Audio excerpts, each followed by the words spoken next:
Welcome back to Rich Dad's Stockcast. I'm your host, Denney, and today we're talking about a massive economic shift happening right now all around us, the AI wealth shift. Artificial intelligence is transforming industries, eliminating jobs, reshaping companies, and creating entirely new winners and losers. This isn't something coming someday. It's happening right now. And the question is, are you positioned to win, or will you get left behind? Now, joining me today is Rich Dad expert Andy Tanner, who's been tracking how AI is affecting companies, investors, employees, and the market. Now, before we jump in, go to stockcastbonus.com, grab your free investing tools. If you want to stay ahead of a world that's changing fast, that's your starting point. Andy, great to have you back. This is going to be a fascinating discussion. I'm a little bit on an island with all the people I talk to on this topic. So people, take it with a grain of salt, because I probably have never had more people disagree with me on what I think. So this will be, I'm going to give my opinion. I'm going to state why I think I believe the way I do, but that is in the face of nearly everyone else I talk to. So it's a really strange feeling for me to be this sure with very smart people telling me that I'm wrong. So it'll be interesting to see if I'm wrong or if I'm not. But I think I'm going to keep my flag, not dogmatically. I'm not a dogmatic guy, so this will be a great conversation. I'm very excited to jump in because some of the things I've heard so far are against the grain of what other people are saying out there. And I want to dig in more and hear that. Yeah. But before we do that, stockcastbonus.com, there's some great tools to get started there. What does our listener receive when they go there? So great stuff at stockcastbonus.com. And right now, the number one thing to get there, and this, if you're watching this, 5 months in the future, it could change. But as of this recording, we've got our ebook, and it's for free. And it is I'm so proud of this. It is such a helpful free resource for people that want to start cash flow, that want to start building, that want to start to create an income other than their job. It's so valuable. So it takes you through what I do in my own life. It shows you the process that I go through, how I think about it. And it's just really a blueprint of how I've organized my approach to building wealth step by step. And so I give it away for free. Go there, register, download it. I think you'll find it blesses your life. People use the word life-changing a lot, Del, and that's a cliche, I suppose. So I won't say it's life-changing. I'll say, tell you what, why don't you download it, read it, it's free. And then after you read it, then evaluate and say, wow, would this really change my life? And then you can decide whether it's life-changing rather than me. Beautiful. I love that. All right, so let's jump into it. When you look at the rise of AI, from layoffs to new efficiencies and processes and all this cool stuff that's happening, let's get a pulse. What's actually happening right now in the economy? Are we witnessing truly a wealth shift? We've seen wealth shifts in the past. Is this a wealth shift? What's the pulse of the economy right now with AI? Well, there's a concentration of wealth. If you look at it from a equity standpoint, ownership standpoint, we're seeing the S&P do very well, but the handful of companies within that S&P are dragging it upwards, and so there's a tremendous concentration of wealth in that.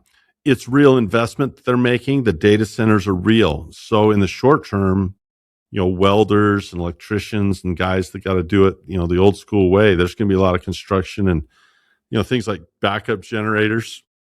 That's real investment. I mean, you've got to have power and electricity and, what is there, 12,000 massive backup generators that they purchased recently to back up these data centers. So it's a concentration of wealth, a combination of real investment.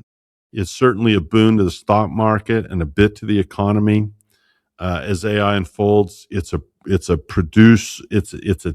10x or more producer in GDP. I mean, not GDP. It's not going to 10x the GDP. I'm just saying a company like mine, 10 times more productive if we use AI properly, right? And so there's a lot going on there. There's a ton going on there, and so let's talk about who's at risk. We're seeing companies Yeah, cut staff, replace entire departments with AI. In your opinion, what kind of jobs or skill sets are most vulnerable right now? all of them, all of them. Now, this is where I'm on the island by myself, and I think I'm on the island with some interesting people, though. I shouldn't say by myself. I'm on the island with a handful of people, but who those people are matter. So let me address this as best I can. And Del, I know I'm always long winded with the answers. This one's going to be a bit long winded, I'm afraid, but it might not be long winded. It might just be appropriate. So here we go. Um, two ideas. People, I have a lot of neuroscientists on my podcast, and people often say, why would you have someone like Tally Sherritt, who wrote The Influential Mind? Why you have neuroscience on your podcast? I go, because how you think about things really matters. And learning how your brain processes things really matters. This might be way too long-winded, but for example, my son bailed out of a charge the other night. He's playing basketball, and it was an easy charge to take, and he bailed out of it. And then he had a great block at the end that won the game. He blocked a shot that won the game for us. And after, he knows I'm always trying to get more out of him. And he says, Dad, I know I should have taken the charge. I go, son, you decided to take that charge, and then your subconscious decided not to. He goes, what do you mean? I says, I'm not upset with you about not taking a charge because you've just been in a horrific auto accident where a woman lost her life that hit you. And right now, your amygdala is like, protect me. And I saw you stand there ready to take that charge. And the very last moment, your amygdala said, nope, out. And I go, it wasn't you that made the decision. It was your amygdala. So what I'm saying is people react with taste buds rather than brain cells. Think about that for a minute. If you put some kale in front of me and you say, Andy, eat this kale, my brain says that's healthy, nutritious, antioxidants, incredible, kale. My taste buds say, screw you, this sucks, give me some ice cream. So people react with their taste buds. And I think that's happening with AI. In other words, if the news is not good, then they want to reject it. If the news doesn't taste good, then they want to reject it. And that's why I look at AI and I see so many people disagreeing with me.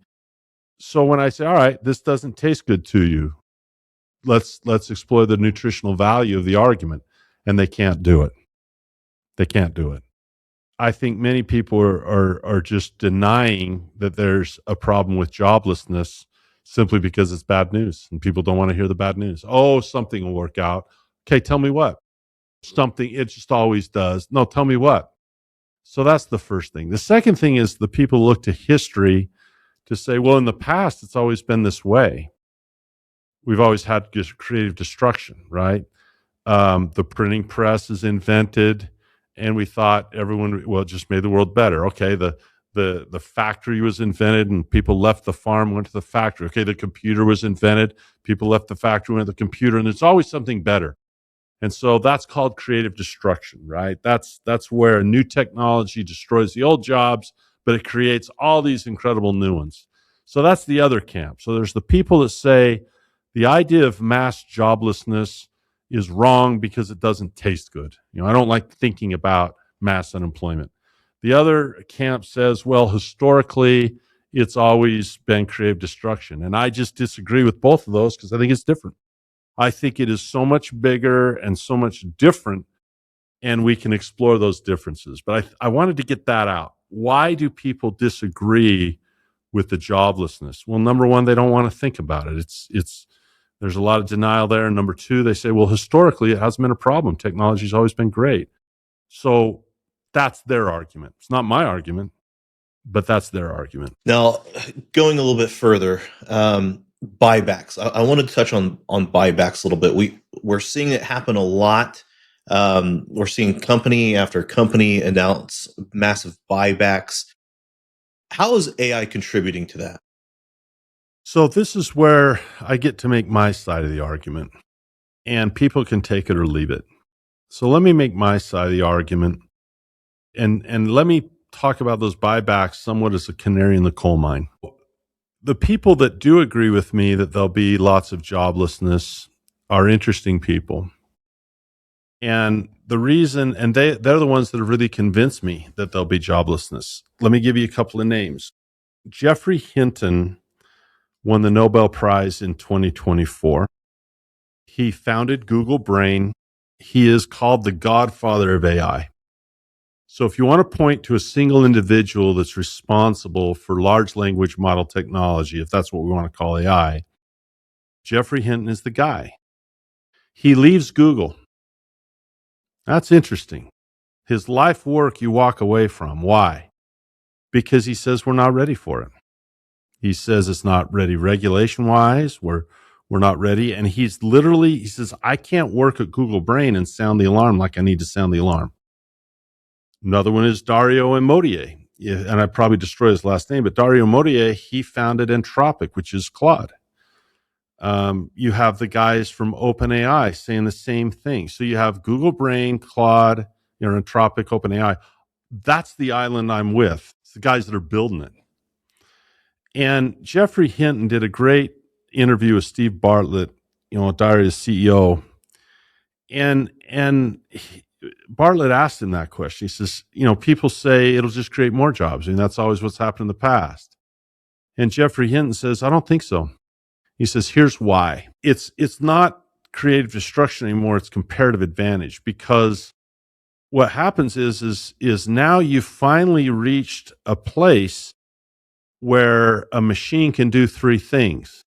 It can perceive the world, like my Tesla can perceive the world. It can drive itself. It doesn't need me. It can perceive, it can cognize, it can take what it's seeing, understand what that reality is better than I can. It can detect infrared. It can detect motion that I can't see in the dark. It has better eyes than me. It's better than me. And it thinks about that stuff faster than me. And then with robotics, we're advancing. That technology is becoming so cheap that to build a bipedal robot, a humanoid robot that has better sense, that is stronger than me, that can last longer than me, that has better sense of touch, it is only a matter of time. So now you have a machine that has a brain equivalent to every Nobel laureate that's ever walked the earth and smarter, the sum of human knowledge cognitively. You have every sense. Do you think that I can smell carbon dioxide? A machine can. Do you think I can see infrared? A machine can. Can I see X-ray? A machine can. Can an AI beat a radiologist in looking at X-ray and detect things in an MRI? Yes, they can. And then you have robots at Boston Dynamics that can do backflips in jiu-jitsu. I mean, are you kidding me? And so Jeffrey Hinton says, look, what jobs is it going to produce that are finally we've always stayed ahead of that, right? You always needed a human element somewhere because the machine couldn't do that next tier up. So the bank teller, the automatic teller machine comes, but now the teller gets to do more higher and interesting things, right? We have more production. What they're saying is this: we've hit that level to where now when we say, well, here's the thing a human can do that the machine can't, doesn't exist. Every human job is broken down into perceiving your environment in some way. If you tune pianos, you hear the tuning fork. AI is better. It's just better. So every human job comes down to viewing my environment, taking in some input, cognizing it, and then picking things up and moving my environment around. Now that those three components are replaced by mechanics and they've come together and emulsified together, Jeffrey Hinton says, well, what jobs is it going to create that the AI can't do better than the human? If we say, well, here's a job that AI can't do, there just aren't any anymore. And so let's go to buybacks now. So if you're Salesforce and you say, I'm going to let go of 4,000 people, and you say, why? And they say, well, because I don't need the heads. I'm not in trouble. I'm not in financial straits. We're not trying to cut costs. I just don't need them. And that brings you to buyback. Now, Now, there's two things to think about here. If you're going to take $50 billion, you could invest that in more AI. You could buy other companies out. You could buy your competitors, right? You could invest in more technology, or with that $50 billion, they say we're going to buy back our own stock. Now think about that for a minute. If you have 50 billion and the highest and best use of that money you can possibly think of is to buy your own company, to buy more shares back of your own company, that says something. Now, sure, you get a benefit because it's dealt with differently than paying a dividend. It's a way to reward rich guys, and that's where the people in Washington that hate the rich say it. But it's really not about that. It's about them seeing that's the highest and best use of their cash. So this is what I see as a canary in the coal mine. All you got to look at Salesforce and you say, okay, look, these coders are being let go because AI has taken their job. This was not he didn't say, oh, we just overhired. We had a big boom when we overhired. Now we're pulling back. That's not what he said. He says, I just don't need that many heads anymore because AI has expanded to where I can reduce my workforce that far. So I need less heads. And in the same sentence, by the way, we're going to buy back. So what I see succinctly after that long-windedness is I see a trend of reduced labor where there is a competition against labor that is formidable. And the coders are the first ones to go because AI can do that easier. The coders are the first ones to go, but the Amazon workers will go next. They celebrated the deployment of their millionth robot, not the employment of their millionth employee. It's deployment. So they're looking at labor saying, what is the comparative advantage? Because we can build anything now. They have a snake that they've invented that will drill through. You don't even have to take the drywall off. You can drill through the studs and it will wire a house for you. Like after the drywall's on. They have a robot that picks up drywall, puts it on there, bam, bam, bam, bam. They have Rufus, the robot, which will roof a house, all the shingles within 2 millimeters precision, and it doesn't complain. So you have all the labor of quiet quitting and 401k and healthcare and all the drama that comes with human emotion. And you have maintenance and electricity for that's it. You maintain it in electricity. That's it. And it'll go 24 hours a day and no sick leave. And so that comparative advantage is CEOs are going to look at that and say, do I build a kiosk at McDonald's or do I have more order takers? And I just don't see the expansion. I see a concentration, not an expansion. I see the money being concentrated in a few companies, concentrated. I don't see it expanding. And I see the labor being concentrated, not expanding. And at the same time, I see ownership. So the canary in the coal mine is this. What's your confidence in labor over the next 10 years? And what's your confidence in ownership? Well, Salesforce says we're reducing labor and increasing ownership.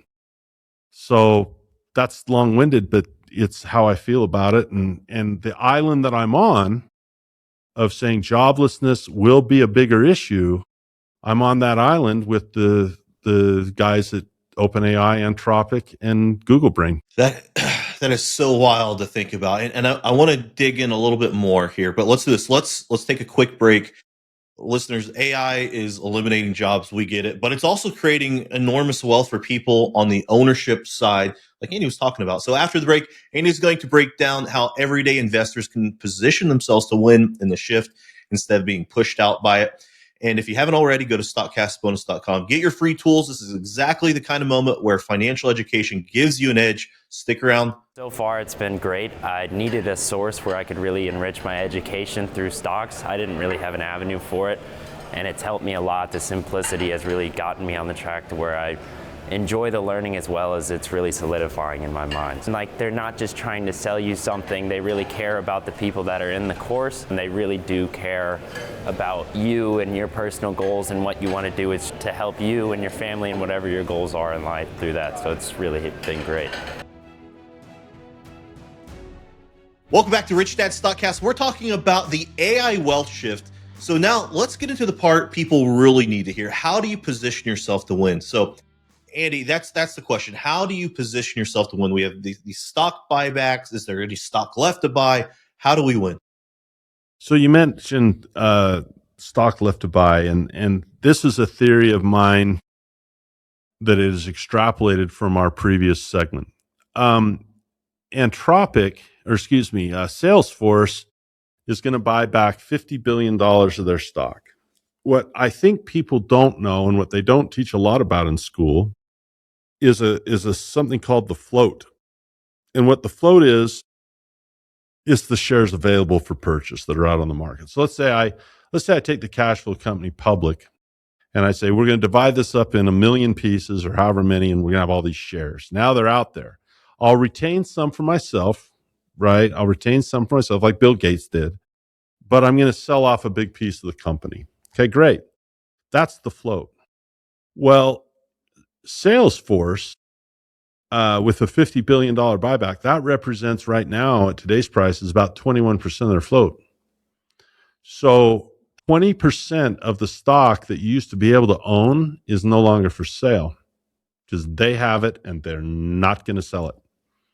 And 87% of Salesforce stock is owned by BlackRock, Fidelity, the big Vanguard, the big guys, institutional.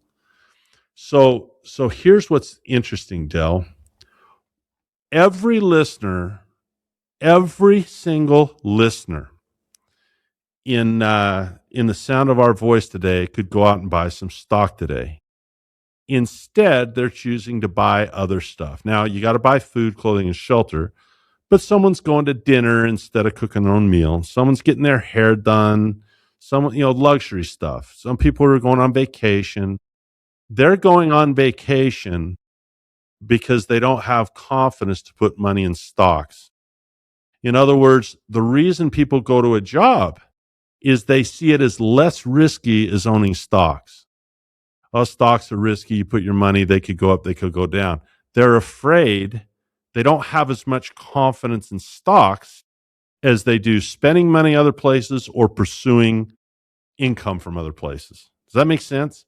Because to make money in stocks, you spend or invest and then you earn. So it's a combination of what do you believe your money can buy, and do you believe in earning money that way? And most people's are they're chicken shit, for lack of a better term. They're too afraid to buy stocks because what if I buy this stock and it goes down? And that's what keeps people at a job, right? Oh, I can show up at my job, be a slave to that, and get paid, and I feel confident in that. So this is a confidence game. It's confidence. Buffett, more confident in ownership than labor. Me, more confident in ownership than labor. You just have a better confidence ownership. But most people don't have that confidence. Now think about this. If this trend continues and you see layoffs, now they're hitting in the hundreds of thousands of coders. It's hitting the coders first. But Amazon someone leaked a memo from Amazon. They want to eliminate 600,000 or some crazy number. I don't remember what it was. But people really are having to evaluate that comparative advantage between deployment of technology and employment of humans. And if that trend towards deployment of technology and unemployment of humans continues, there will be a pivot. Mark my words on this. There will be a pivot in confidence away from labor and towards ownership. In other words, the fear of owning stocks will be less than the fear of trying to get a job. It'll be more risky and more scary to go to college. The guy who founded OpenAI is given a commencement speech in Toronto, and it's supposed to be a celebratory time. And he basically said, everything you just spent the last 4 years learning, AI already knows. He knows it better than you do. My son is a freshman in college. What can he possibly learn that I don't have in my pocket right now? What textbook is he going to read that AI hasn't read and is in my pocket right now, intellectually? So if you get robotics added to that and perception added to that, what's a guy to do? It's an interesting question. So as confidence in labor and that future pursuing that route goes down, confidence in ownership goes up. And that's what you're seeing with Salesforce. That's what you're seeing is Their confidence in labor is going down, so they're getting rid of it. Their confidence in ownership is going up, so they're owning more. And to me, that's a gold rush on stocks because there's a limited float. I'll never sell another share of stock, I don't think. I can't think of very many scenarios where I'd give up ownership. So precious, because as human labor diminishes, ownership of that labor increases. As the value of human labor diminishes, the value of ownership increases. So that's it. Now you said one more thing. Let me answer this question. So how do people own the AI? It's not NVIDIA. It's Kraft Heinz. It's Wells Fargo. It's Coca-Cola. The ownership of the AI doesn't mean you're owning chip makers. It's not Boston Dynamics. It's the deployment of it. In other words, Amazon is not a technology company. Amazon's a retailer. Amazon, Apple's a retail company now. It's a luxury brand, right? I have an Apple Watch. They sell products. So it's not about technology. Burlington Northern Santa Fe will get better because of AI, because they'll be using it. Farmers will get better because they're using it. It's everywhere. It's owning the S&P.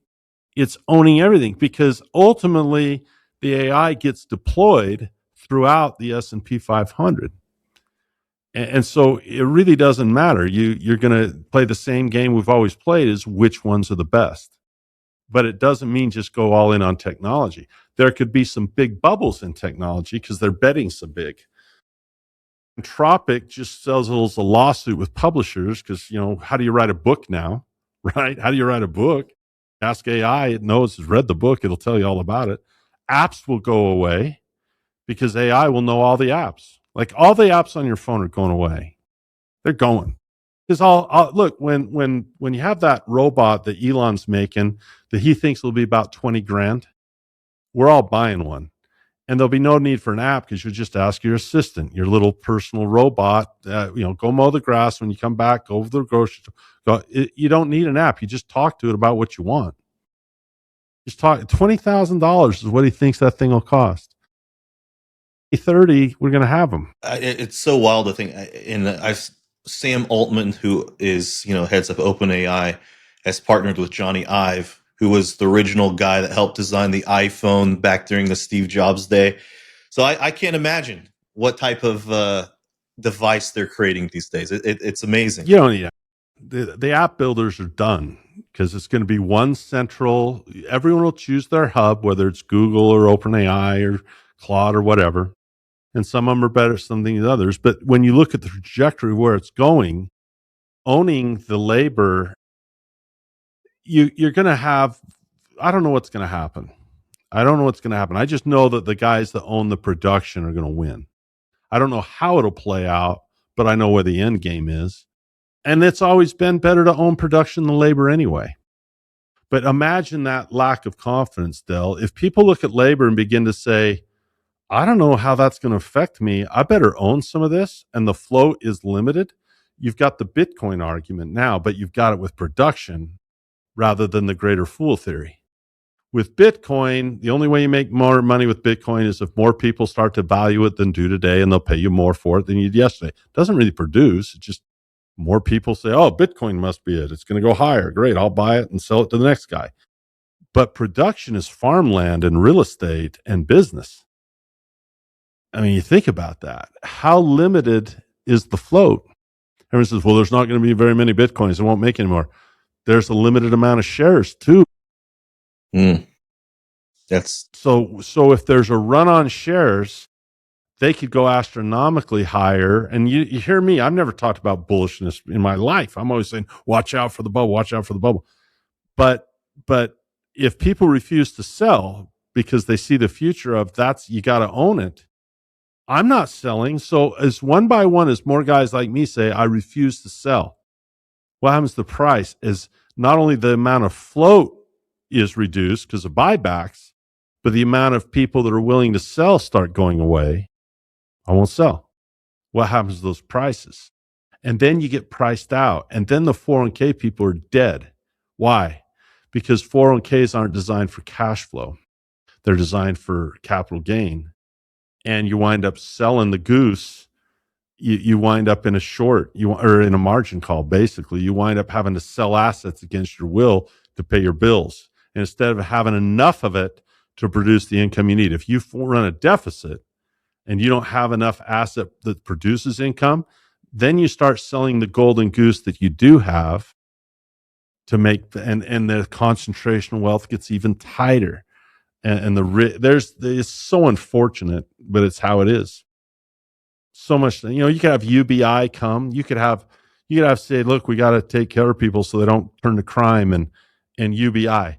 That's such a ugly world, because now the government determines your level of prosperity inequality, and you can't have any better life than anybody else. And then you'll have this upper tier of people that own. You have the UBI tier, and then you'll have the upper tier of owners. You'll have a capitalist tier who will fight over the recycling of the UBI and the taxes. Interesting. I mean, I don't know if that's how it'll work out, but it's amazing what's happening in the future. But to think about where we're at now, of AI laying off, jobs going away, stock buybacks, supply going down of stocks. My question, and probably the final question for this episode today, is what's one immediate step someone can take this week to stay ahead of the AI shift? Buy assets. It's not changed. People, look, it hasn't shifted, Del. Most people used to come and listen to a podcast like this because they want to get out of the rat race.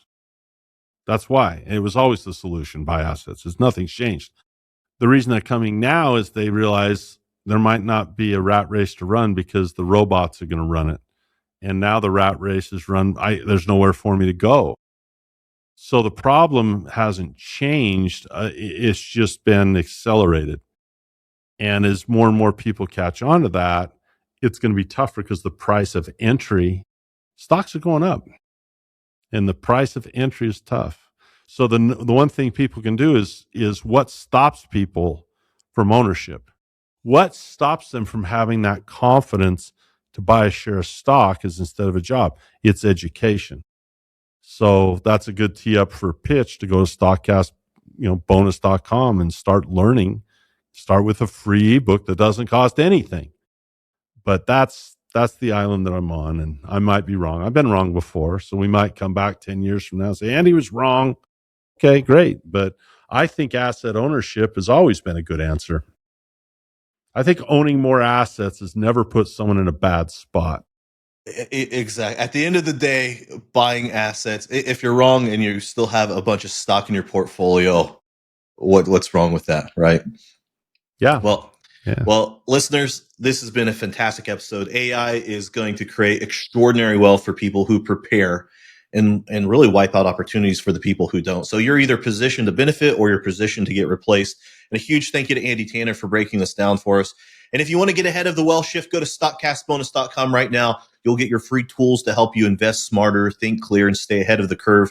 And if this episode hit home, I know it did for me, please make sure that you like it, subscribe, share it with someone who needs to hear the truth about what's happening in the economy. You are not here by accident. You're building something that most people won't. So stay smart, stay invested, and we'll see you next time. This podcast is a presentation of Rich Dad Media Network.